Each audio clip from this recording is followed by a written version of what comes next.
Querido Deus, obrigado por essa oportunidade. Me coloque em tuas mãos, que o Senhor possa me usar. Eu fiz a minha parte, nós fizemos a nossa parte, mas esse negócio todo aqui é teu. Então, que o Senhor possa tomar esse ambiente, tomar a minha mente, tomar a nossa mente, nosso coração, que possamos, Senhor, deixar a nossa mente e o nosso coração, as nossas emoções à disposição do Senhor. Nada, Senhor, é mais importante do que isso. Vamos nos concentrar aqui, porque a gente precisa dos teus conselhos, das tuas orientações e até mesmo das tuas advertências. Por favor, Deus, que o teu Espírito possa, de uma forma especial, nos sensibilizar da urgência do tempo que vivemos e assim nos prepararmos para sermos a geração que vai ver com poder e grande glória a volta de Jesus. Nós te pedimos e te agradecemos em nome de Jesus. Amém. Eu vou usar bastante as imagens, né, porque uma imagem vale mais do que 1000 palavras, mas eu vou ter que também comentar alguma coisa com vocês. Mas a minha filha, agora há pouco eu estava chegando aqui na igreja, e a minha filha, a gente se falou pelo telefone, e aí ela falou, pai, já vai começar? Eu falei assim, já vai começar, e fica atenta aí. Mas presta atenção, de início ao fim. E eu digo isso para vocês também, porque a gente precisa construir juntos alguma coisa, e tem informações que elas são imprescindíveis, e elas são necessárias para que a gente construa o nosso pensamento de tal forma que a gente tenha condições de fazer uma boa conclusão. E a conclusão boa, positiva, é aquela que se manifesta não apenas aqui, mas ela se manifesta no nosso dia a dia. Então, isso é muito significativo para nós. Igreja, né? É o tema que nós escolhemos para esse mês.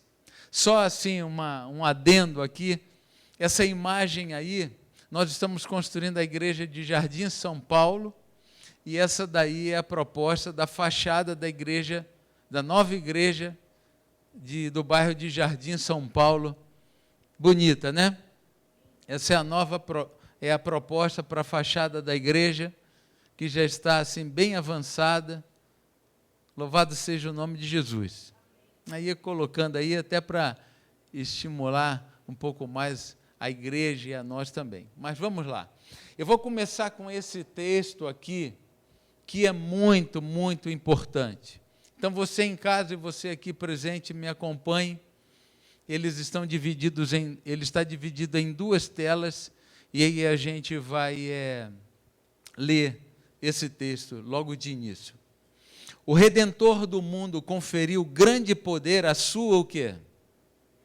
Igreja. Então, o Senhor tem uma igreja, e uma igreja precisa ter o seu Senhor. Então, o Redentor do mundo conferiu grande poder à sua igreja. A palavra de Deus, a Bíblia Sagrada, não dá licença a que um homem ponha seu juízo em oposição ao da igreja. Interessante isso. Nem lhe é permitido insistir em suas opiniões contrariamente às dela, igreja. Caso não houvesse disciplina e governo eclesiásticos, a igreja se o quê? Desfaleceria. Não poderia manter-se unida como um corpo. Sempre tem havido indivíduos de espírito independente, pretendendo estar certos, e que Deus os havia ensinado, impressionado e guiado de uma forma que é muito particular e especial.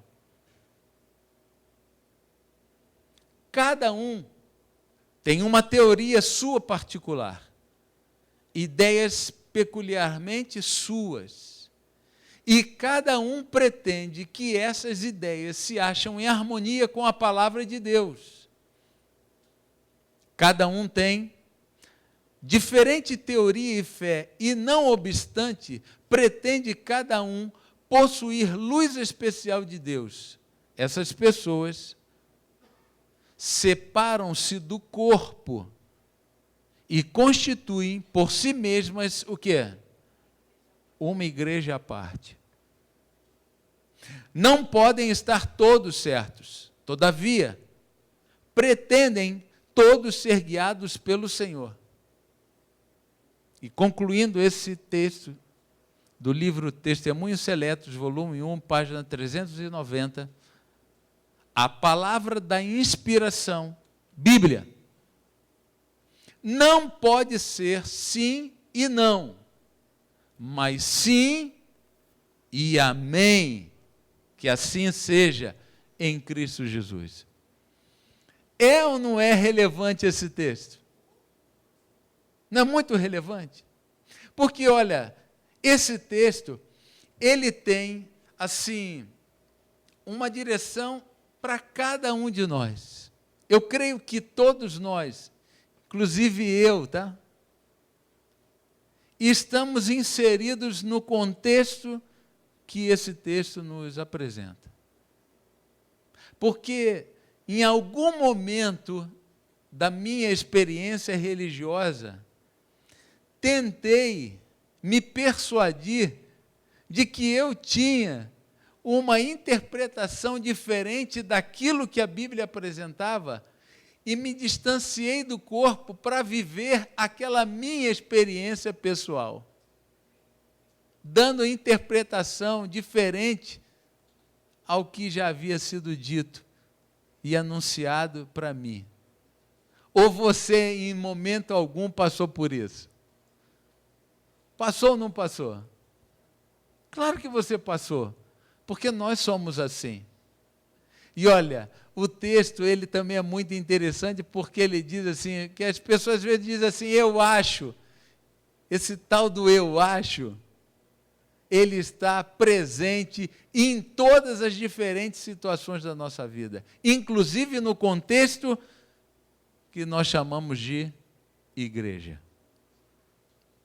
Queridos, todas as vezes que nós nos propomos a ser pessoas religiosas, religados a Deus, nós precisamos considerar muito bem isso daí, a Bíblia Sagrada. A Bíblia Sagrada, e no contexto que nós estamos, como membros de uma comunidade adventista do sétimo dia, a partir dessa luz maior, nós temos também a revelação do Espírito de profecia e nós temos também o manual da igreja. Assim nos estabelecemos, assim construímos a nossa base, assim nos firmamos.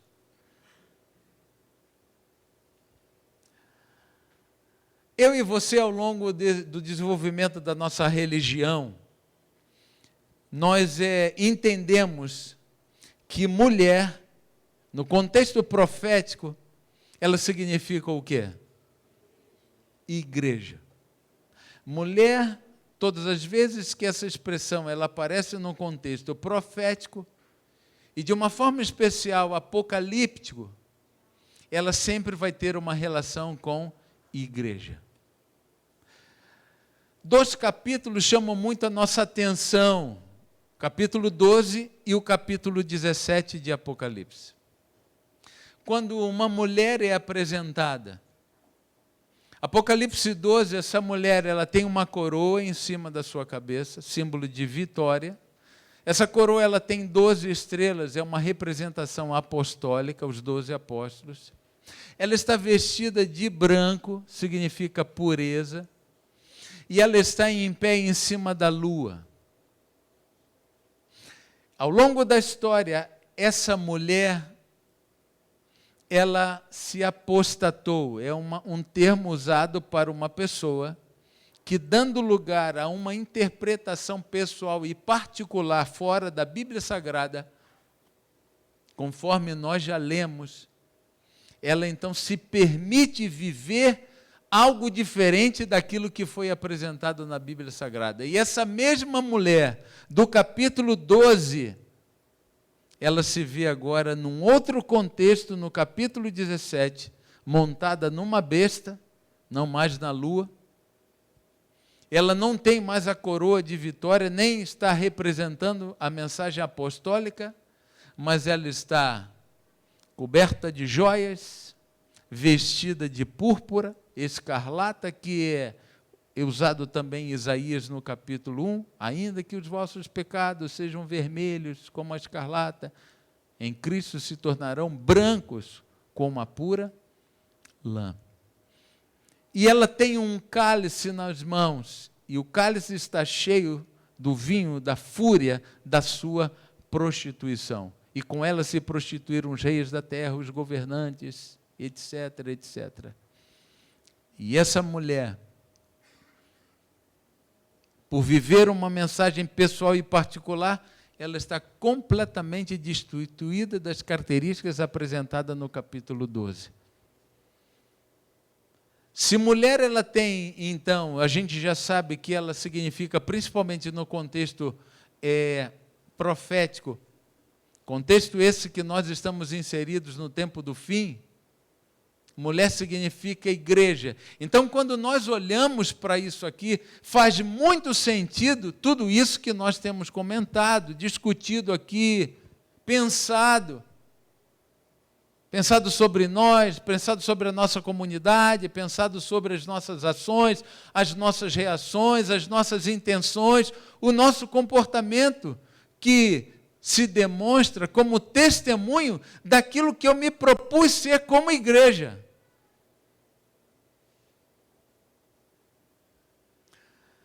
Primeiro Timóteo, no capítulo 3, verso 15, se você quiser conferir isso aí na Bíblia, 1 Timóteo, capítulo 3, verso 15, diz assim: mas se tardar,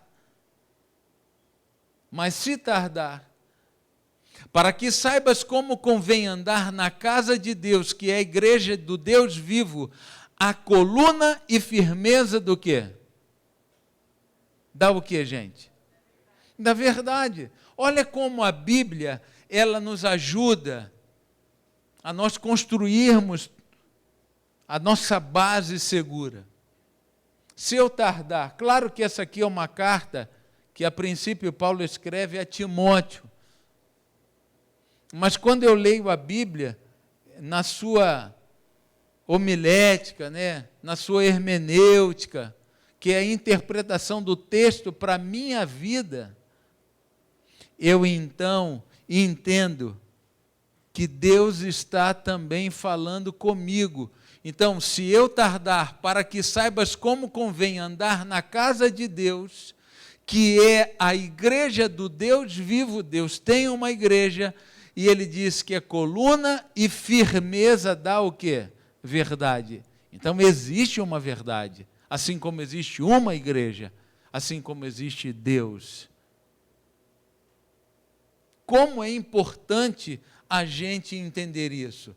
Ao mesmo tempo, a Bíblia Sagrada, ela está me dizendo, uma vez ligado à igreja, uma vez fazendo parte da igreja, uma vez sendo igreja, eu e você somos igreja, somos templos do Espírito Santo.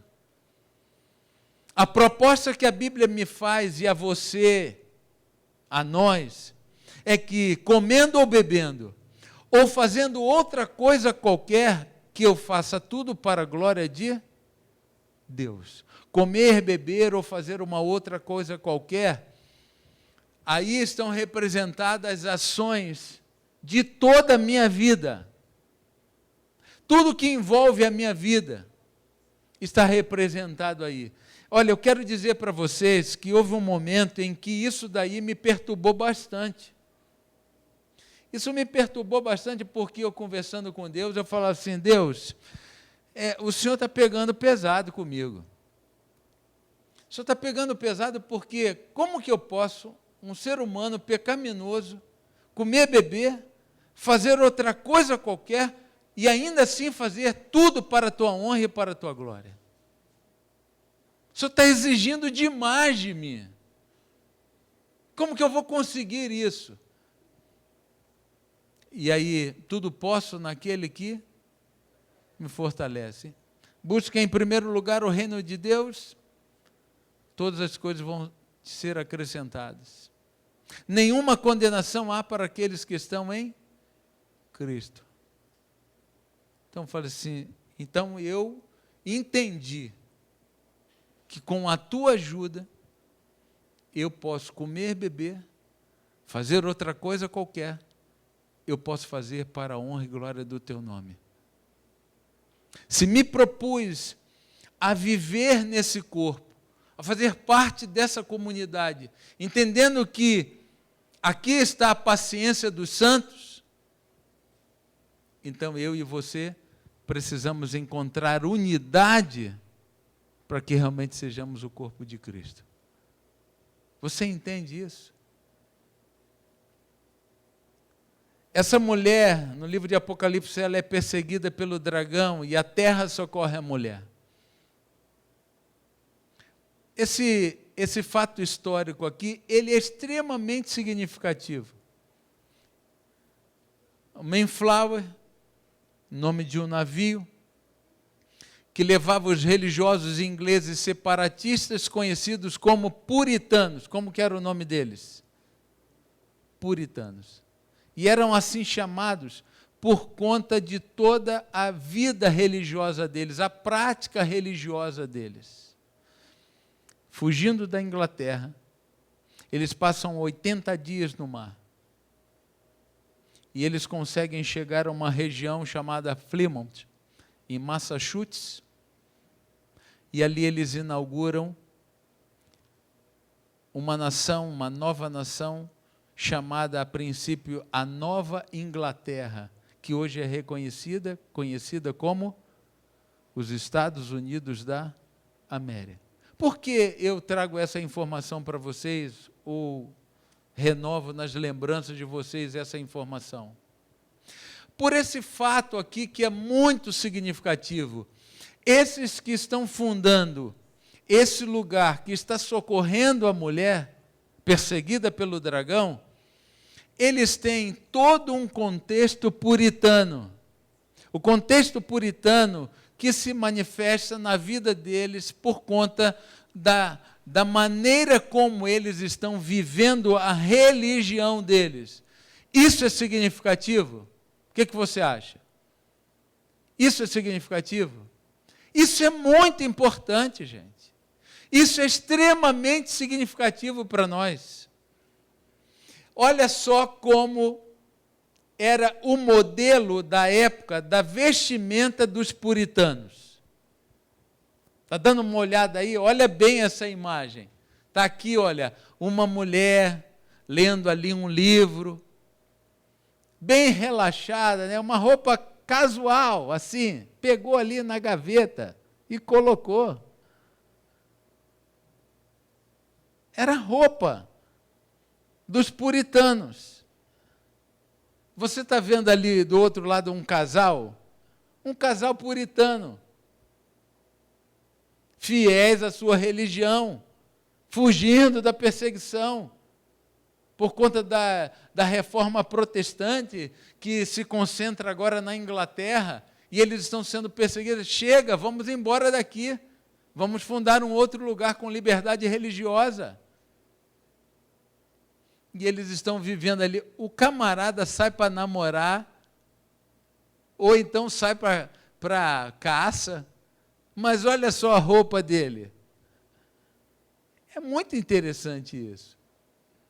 Queridos, nesse cenário, nesse contexto, onde eles estão ali vivendo a liberdade, eles estão estudando a Bíblia Sagrada, eles estão buscando fazer tudo para a honra e glória de Deus, como nós aqui. Um núcleo de pessoas, eles começam a se unir, eles estudam a Bíblia, eles entendem que Jesus vai voltar e tem a coragem até, inclusive, de marcar para o dia 22 de outubro de 1844, nesse berço puritano, eles marcam a volta de Jesus. Você sabia disso? Você sabia disso? Eles marcam a volta de Jesus. Que coisa legal é a gente crer e acreditar, né? Viver a expectativa da volta de Jesus. Mas o dia e a hora, ninguém sabe. Me atrevo a dizer que pode ser nos nossos dias. Pelos sinais que estão acontecendo, me atrevo a dizer que nós seremos a geração que vai ver a volta de Jesus. Eu creio nisso, porque Ele deixou pistas para mim e para você. Mas eu preciso que você entenda isso daí.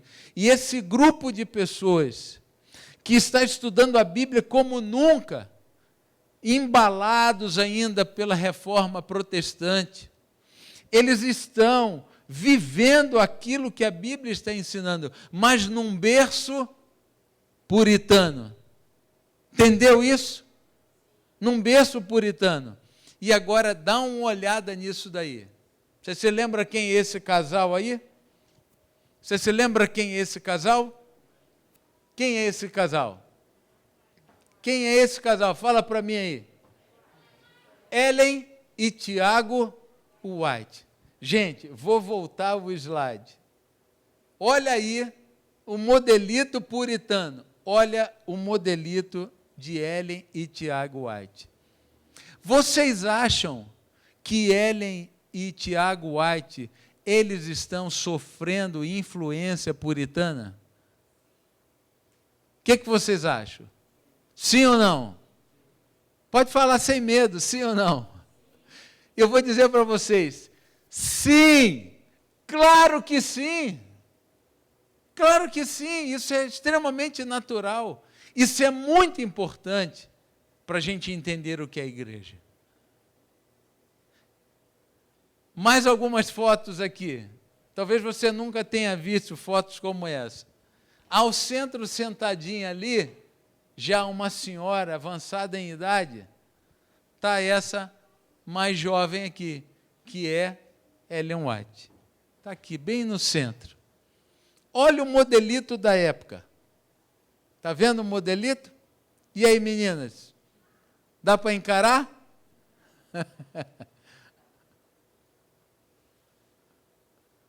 A barba aí, Henrique, ó, barbão lá, ó. Mais duas aí. Olha as jovenzinhas da igreja. Olha as jovenzinhas da igreja. Não estão felizes? Estão felizes. Olha ali as famílias, ó, ao centro ali, também já uma senhora avançada na idade. Quem que está ali sentadinha ali? Ellen White. Esse grupo de pessoas, gente, eles estão levando muito a sério o que está acontecendo. Estão levando a sério ou não? Claro que eles estão levando a sério. Mas é a propósito, qual é o berço disso tudo? É o berço o quê? Puritano. Queridos, mais uma foto. Eu achei muito curiosa essa foto, né? As outras também. Mas vocês estão vendo aí, olha os homens para tirar foto, botando a mão assim no paletó. Parecia que era um hábito, né? Para ficar mais sério. Deixa eu chegar mais perto aqui e você vai ver em casa. Esse moleque aqui devia ser, sabe aquele moleque que não para? A mãe não deixou ficar sentado aqui. Olha a cara desse aqui, falou assim, que hora vai acabar esse negócio chato? Olha a cara desse aqui, ó.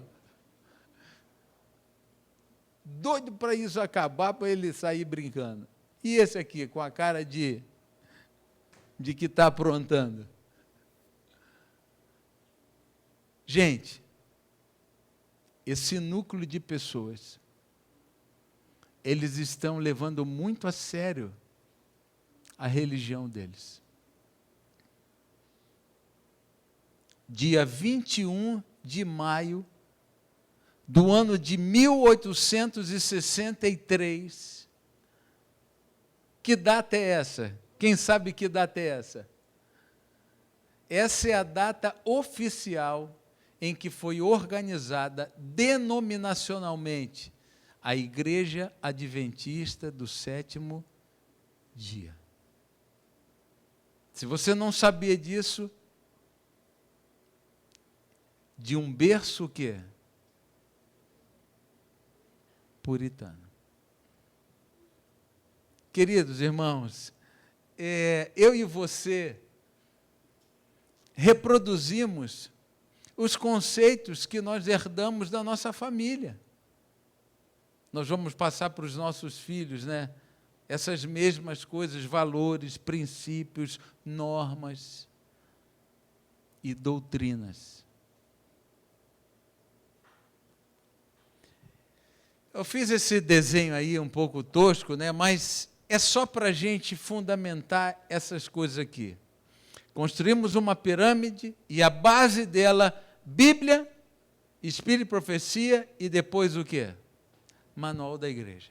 Essa é a forma como a Igreja Adventista do Sétimo Dia, ela se revela, e se revelando, através da Bíblia, do Espírito e Profecia, do Manual da Igreja, ela vai apresentar para você o que ela entende de doutrina, de princípio e também de norma.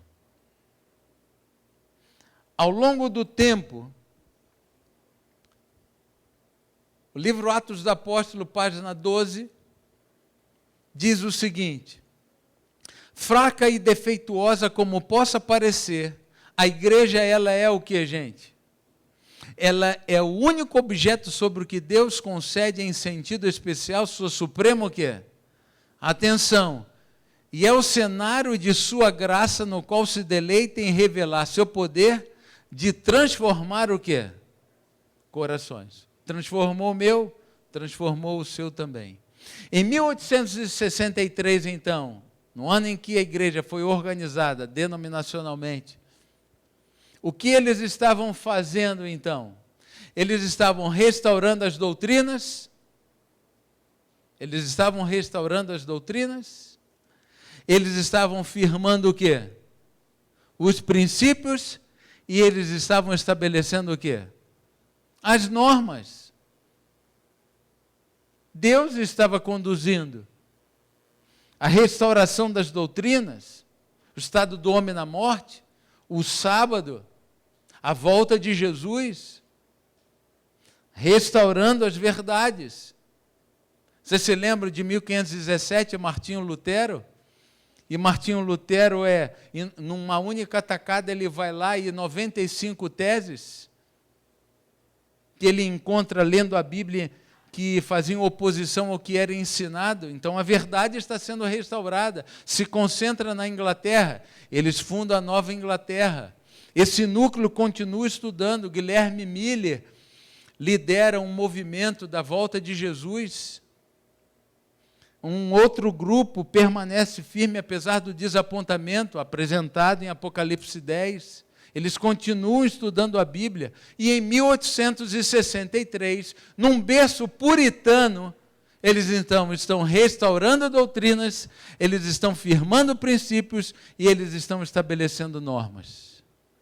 Isso em 1863. Eu sou tentado a dizer para você, a nossa mente ela é fantástica, né? E ao mesmo tempo que eu estou falando aqui, você está pensando. E você deve estar pensando onde o pastor quer chegar. Ou então assim, o pastor está querendo falar de alguma coisa. Queridos, eu estou aqui assim, vibrando com isso. Isso daqui é muito importante para mim. E eu tenho certeza que é muito importante para você. Eu não posso me esquecer de que irou-se o dragão contra e foi pelejar com os restantes da sua descendência. E quem são hoje os restantes da descendência dessa mulher? Quem são? Quem são? Somos nós, então, o dragão hoje, no contexto dessa guerra apocalíptica, que se faz presente hoje, o dragão está irado contra quem? Contra nós. Nós estamos representando hoje essa história. Século 21. Vamos falar um pouco de nós. Século 21. Aqui estamos nós, representando toda essa turma que veio antes da gente, que lutou, que se empenhou, que viveu, defendendo os princípios, normas, doutrinas. Aqui estamos nós no século 21. Eu não estou dizendo que esse é o retrato dessa comunidade, nem tampouco da Igreja Adventista do Sétimo Dia, não. Mas considerando o cristianismo de uma forma geral, o que estamos fazendo hoje, a propósito, estou invertendo ali. Nós estamos relaxando o quê? Normas. Nós estamos relativizando o quê? Princípios. E nós estamos destruindo o quê? Doutrinas. Concorda você comigo? Você está vendo o que está acontecendo? Se a gente fosse considerar isso à luz de um processo de restauração que começa lá no Velho Testamento e se alonga no Novo Testamento, e aí você precisa olhar a Bíblia assim. Por quê? Adão e Eva são apresentados a esse planeta, Deus dá a eles as orientações, se vocês comerem, certamente vocês vão morrer, normas, doutrinas, regulamentos. Se unam o homem à mulher, sejam fecundos, deixem pai e mãe, multipliquem a terra. Deus está dando normas, regulamentos, princípios, e por causa do pecado, Deus precisa começar um processo de novo com o homem já criado. E aí, ao longo do Velho Testamento e do Novo Testamento, nós percebemos que a intenção de Deus é restaurar completamente em nós a imagem de Deus para que eu e você possamos estar um dia novamente aonde? No céu. E ao longo desse processo, quanta bobagem eu e você já fizemos? Poucas. Um monte de bobagem a gente já fez. Mas, graças a Deus, nós estamos no processo. Preste atenção nisso que eu vou te dizer, eu vou te contar aí.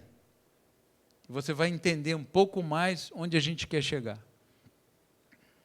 O que dizer do uso de joias, da escravidão, poligamia, guerra contra os inimigos, bebidas fermentadas, toleradas por Deus? Ou você nunca viu isso lá no Velho Testamento? Viu ou não viu? Salomão tinha quantas mulheres? Aí o camarada, cara de pau, fala assim, Salomão era colado com Deus, teve um montão de mulher, eu posso ter também. Davi era homem segundo o coração de Deus, então eu posso também. E nós encontramos isso na Bíblia. Tudo isso foi praticado pelo povo de Deus do Antigo Testamento, mas a vereda dos justos é como a luz da aurora que vai brilhando mais e mais até dia ser o quê? Perfeito. Gradualmente, Deus foi demonstrando contra essas práticas e nos tempos do Novo Testamento, elas foram condenadas. Condenação do uso de joias. 1 Timóteo 2, 9 e 10. E 1 Pedro 3, 3 e 4. Da escravidão, em 1 Coríntios 7, 21 e 23. Filemão 16. Da poligamia, em 1 Coríntios 7, verso 1. E das bebidas fermentadas ou embriagantes, em Efésios 5, 18, 1 Coríntios 6, 10. Vocês percebam que Deus não aprovava, Deus tolerava. E à medida que o tempo foi passando, Deus foi então dizendo para ele assim, tira isso, isso aqui não faz parte. Querida igreja, Eu quero dar apenas um exemplo, baseado nessa estrutura que a gente está construindo, que é o primeiro ponto lá do texto. Questão de joias, por exemplo, para a gente considerar isso. Qual é a doutrina?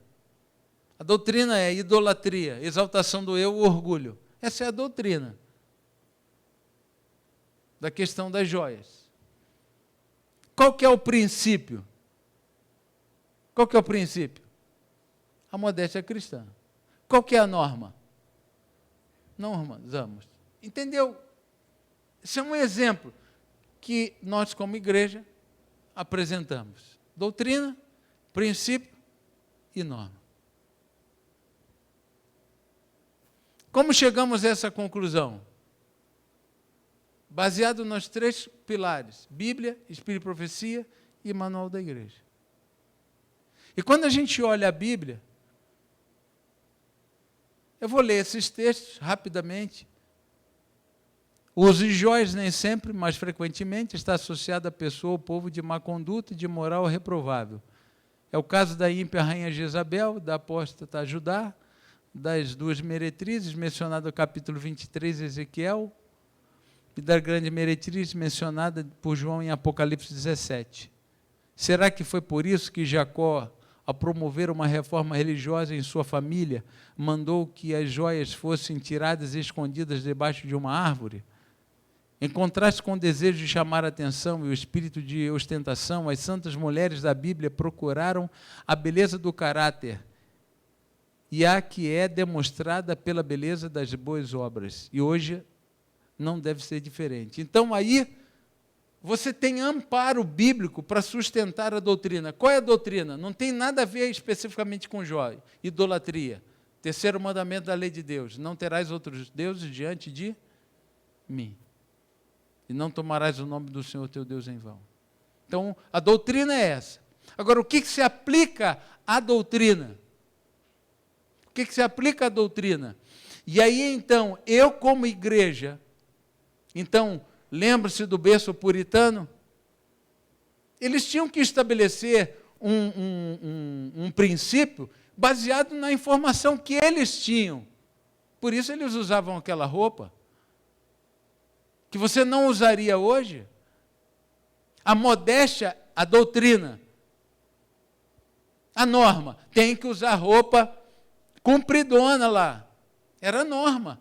E o tempo se encarregou de que eles conseguissem enxergar aquilo de uma forma diferente.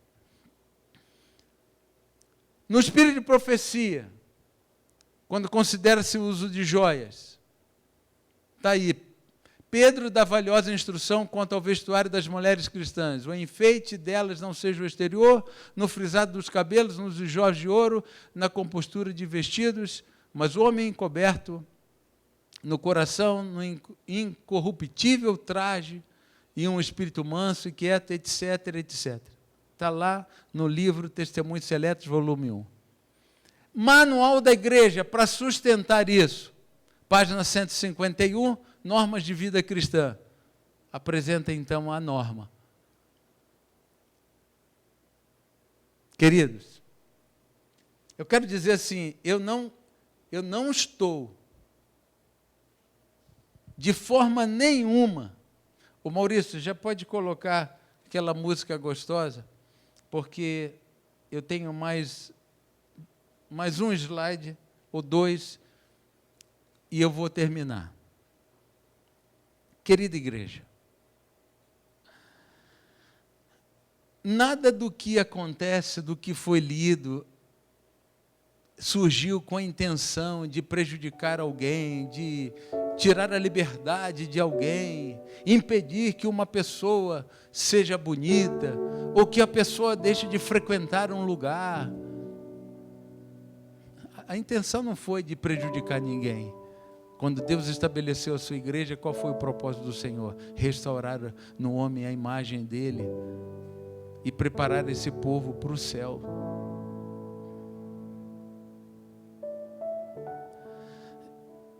A minha mãe conta que meu avô, ele era alfaiate, e o meu avô, ele pegava um pedaço de linha, media na fita métrica, e quando colocava ela de castigo, ele amarrava a perna dela no pé da mesa. E saía. Escondia as linhas, tudo, e quando ele voltava, ele ia lá e ia conferir se a linha ainda estava do mesmo tamanho que ele havia deixado, porque ela poderia perfeitamente ter rebentado e emendado depois para fazer. Era um método. Vocês já ouviram daquela época que as professoras usavam uma régua chamada palmatória e os alunos tinham que esticar a mão e tomar umas reguadas, né, na mão? Imagine hoje, encosta no meu filho, você vai virar um doido. Então aí, ao longo do tempo, a gente vai normas, princípios, doutrinas.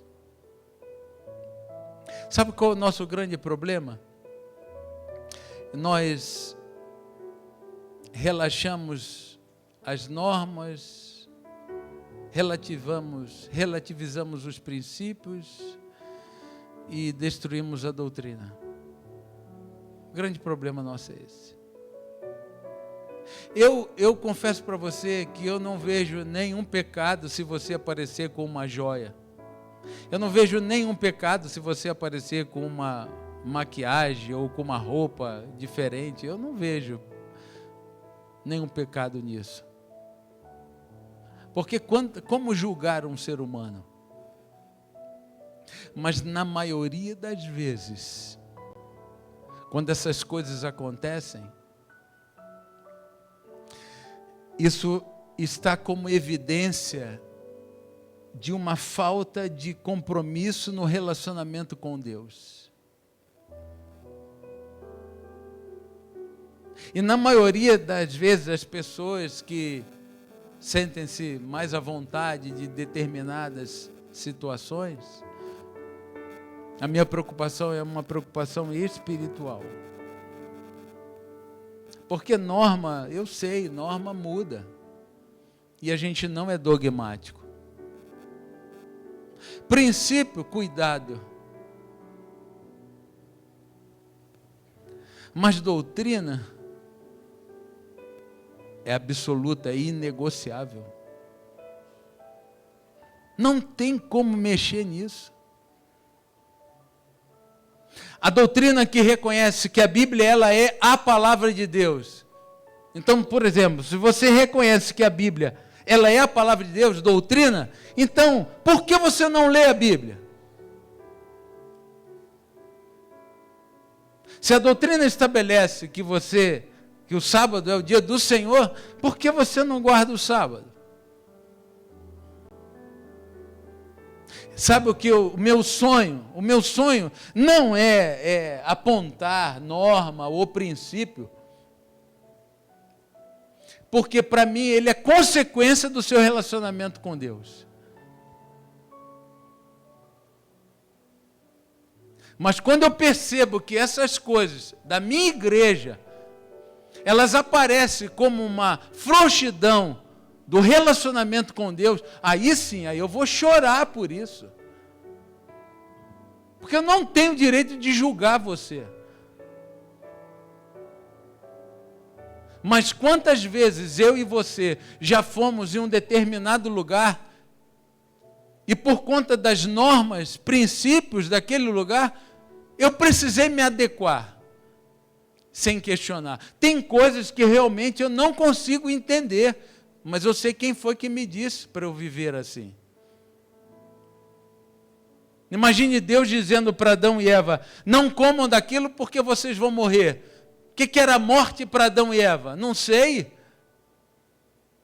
Mas era Deus que havia dito, não comam. Porque Deus diz assim, espera um pouco. Também às vezes não sei. Mas eu sei que foi Ele que me disse. Porque eu fundamentei na palavra de Deus. E hoje, mais do que nunca, eu e você deveríamos, porque Jesus está voltando, ser essa igreja ligada, conectada à palavra de Deus. Pode ter certeza, tem um monte de gente que poderia estar conectado pelo menos nesse canal e não está, que está fazendo uma outra coisa. Ser igreja não é reservar um pedaço de tempo da minha semana, é viver isso, o evangelho. Isso é ser igreja. E eu coloco essas imagens aqui porque eu venho aqui para receber do Senhor. E ser igreja, como a gente já tem falado, a gente falou no sábado passado, é sair, estender a mão para o idoso, é estender a mão para as crianças, é estender a mão para o faminto. Ser igreja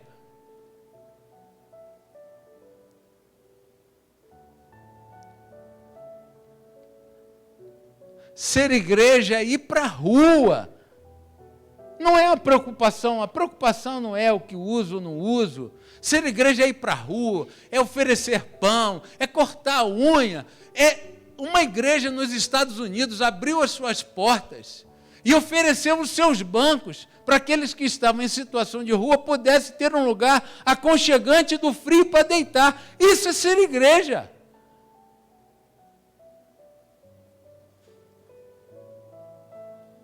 Igreja é vir aqui e buscar na palavra, adorar ao Senhor, em espírito e em verdade, e sair para proclamar. Fazer com que o vizinho saiba que a gente esteve na presença de Deus. Então, por favor, se você, em algum momento, se sentir à vontade de fazer algumas coisas diferente das normas e princípios, por favor, que você me prove, por favor, que a sua ligação com o Senhor é tão grande que não me permita fazer nenhum julgamento. Eu uma vez fui procurado por um grupo de jovens que estava sendo perseguido, eles diziam assim, pela liderança da igreja. Era o grupo de música. E eu falei, o que está acontecendo? E aí eles falaram assim, nada, pois não está acontecendo nada, eles estão implicando com o nosso uniforme. Isso tem alguns anos. E aí eu falei, mas como que é o uniforme de vocês? Aí eles me mostraram, calça preta, tênis preto, camisa preta com os negócios desenhados. Eu falei, rapaz, esse uniforme de vocês são ousados, hein? Eu falei o seguinte, vamos fazer uma coisa. Vocês escolheram isso, então eu vou estar do lado de vocês, mas vocês vão ter que pagar o preço. Que preço, pastor? Vocês vão ter que pagar o preço. Eu vou brigar por vocês. Eu vou enfrentar a comissão por causa de vocês. Mas vocês vão ter que pagar o preço. Nós vamos juntos provar que essa roupa não tem nada a ver com o relacionamento que vocês têm com Jesus. Então, por favor, me ajudem a provar que nós erramos quando estabelecemos essa norma. Ajuda. A provar que isso não tem nada a ver com o teu relacionamento com Jesus. Então seja o crente que você tem que ser. Porque não é a igreja que faz o crente. É o crente que faz a igreja. Igreja do Deus vivo, coluna e baluarte da verdade.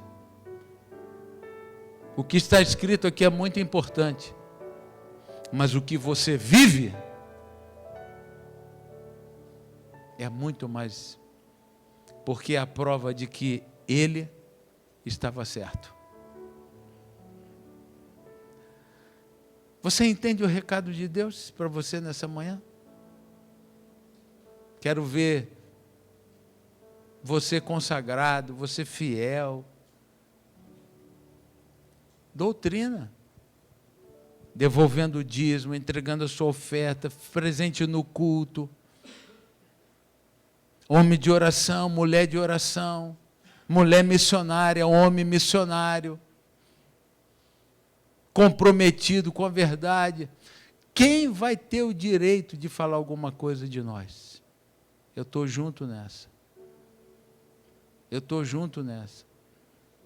Eu estou fazendo fisioterapia, e aí eu saio bem cedo e aproveito no retorno da fisioterapia, eu aproveito para passar em alguns lugares e encontro irmãos da igreja. Vou na loja, o pessoal sabe que eu sou pastor, aí eu estou de tênis, calção, camiseta, pleno horário de trabalho. Aí todas as vezes eu tenho que dizer, não, é porque eu estou vindo do fisioterapeuta, e aí aproveitei e passei aqui e tal. E às vezes eu encontro alguém na rua, de uma forma, não, porque isso, e tenta esconder aqui, dali. Ei, não precisa. Mas quero ver você aqui, vivendo esse evangelho. A doutrina, como a gente nunca viveu. Porque Jesus está o quê? Voltando. Você entende o recado de Deus? Você entende? Vamos pagar o preço? Vamos pagar o preço? Vamos. Em nome de Jesus, vamos pagar o preço. E viver esse evangelho como a gente nunca viveu. Em nome de Jesus. Amém? Vamos orar? Paizinho querido, louvado seja o teu nome, porque estamos concluindo hoje essa série de sermões que foram apresentados aqui, o que é a igreja, a importância dela, como viver na igreja. Querido Deus, os nossos pais não erraram, a nossa igreja não errou, porque nos passaram aquilo que eles tinham de melhor, para que fôssemos puros. Temos hoje, Senhor, uma tarefa muito séria, muito delicada, muito especial, porque seremos nós a mostrar para as próximas gerações que não falhamos, mas que levamos a sério, muito sério, tudo aquilo que recebemos do Senhor. Somos modelos, Senhor, somos referências. Ajuda-nos, Senhor, a continuarmos te buscando de todo o nosso coração. E obrigado, Senhor, porque a tua igreja, ela está estabelecida sobre a tua palavra. Obrigado porque temos a revelação do Espírito de profecia. Obrigado porque temos o manual da igreja. Obrigado, Senhor, porque somos livres para viver esse evangelho e vivê-lo intensamente. Senhor, santifica os jovens, santifica, Senhor, as famílias, santifica, Senhor, a cada um de nós. Somos o século 21. Não sabemos quanto tempo mais Jesus vai demorar para vir. Mas se depender de nós, Senhor, essa igreja se manterá viva, eficaz e pronta para o dia da tua volta. Obrigado, Deus, por tudo. Em nome de Jesus. Amém.